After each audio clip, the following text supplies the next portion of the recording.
In fact, you will find that many of BARP's programs, and I'm committed to continuing this pattern, are geared towards helping BARP members, making life better for BARP members, improving the quality of life, maintaining their quality of life.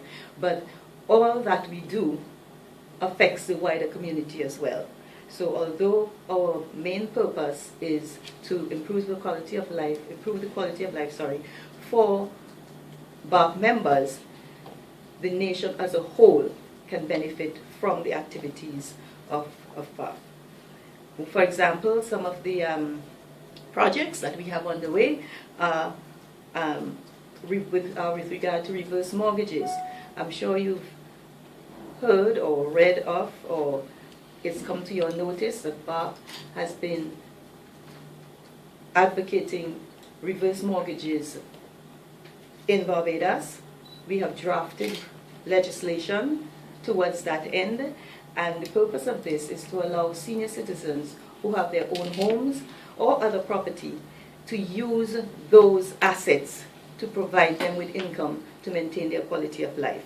Anything you want to add to that, Ed? The reverse mortgages? No, I think you've covered the amount of reverse mortgages, except that we are now awaiting, we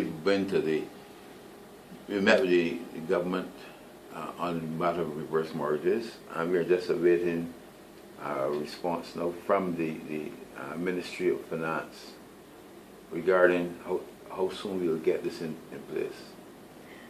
Examples of some of the projects that we have on the way.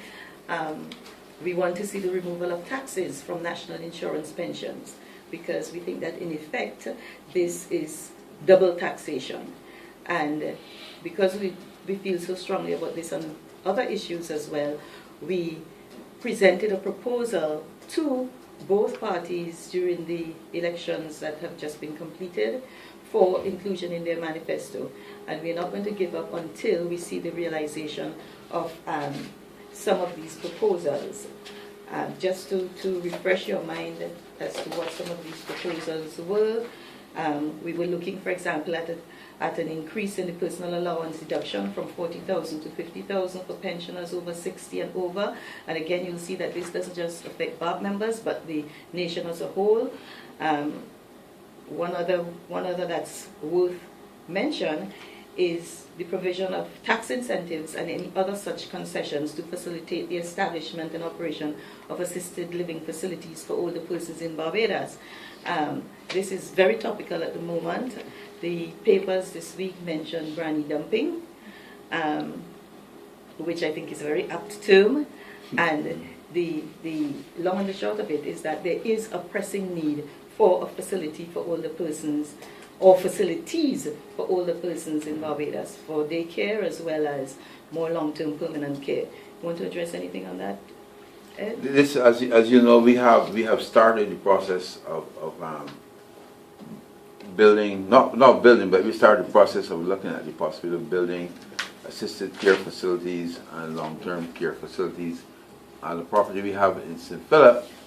We have now received the topographical survey, and the planning committee is now hard at work, looking to fund this project that we are having, and it has become more and more necessary now as we see what's happening in the hospitals. There really is a need for additional care facilities for the elderly in Barbados. Where is this in St. Philip again? It's Crossroads, 6 Crossroads. Pretty close to the roundabout. It's right by the roundabout, yeah. 6.5 acres that we're developing. Another point worth mentioning is crime against the elderly. We have had a number of incidents in the papers and other incidents that members have reported of chain snatching and snatching of gold and other jewelry items. And we want to appeal to the public at large to desist from this activity, especially against our senior citizens who are unable to fend for themselves. One thing when we talk about crime against the elderly, sometimes we think only about chain snatching, etc. But we talk about crime against the elderly where relatives and so-called friends and some so-called trusted people take advantage of the elderly, take the pension checks and cash up for their own things, utilize the property in an illegal way. And we feel that this is even a bigger crime than what goes on against the elderly, crimes like purse snatching and stuff like that.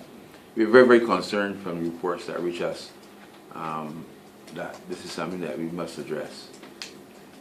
Another area of concern, and one of my pet peeves actually, is the abuse of parking that has been set aside for senior citizens and differently abled persons. Too many times I have seen for myself very able-bodied persons parking in those facilities that have been set aside. And one of the things that we are asking, and one of the appeals I want to make today, is that all persons respect the signage that indicates the allocation of special parking and to refrain from using these facilities.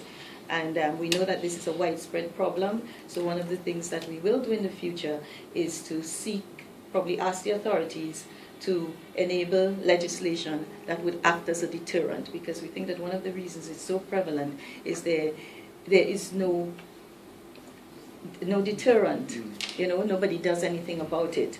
We all see it. Many of us are disgusted by it, but in many cases we are even afraid to speak out when we see it, because you expect some sort of verbal abuse if you make mention of it.